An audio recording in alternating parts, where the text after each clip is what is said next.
Filters are used in both sanitary and industrial applications for purification. These filters are rated in microns. But what is a micron? Let's take a look.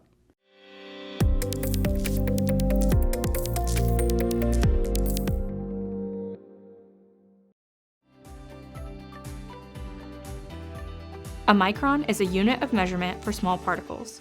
For reference, a human hair is approximately 70 microns. A white blood cell is 25 microns. A red blood cell is 8 microns. And bacteria is 2 microns. The naked eye can only see about 40 microns. The micron rating on a filter means it's designed to stop particles up to that rated size. The higher the micron rating, the more particles are allowed through the filter. For example, a 40 micron rated filter will stop particles that are 40 microns or larger from passing through.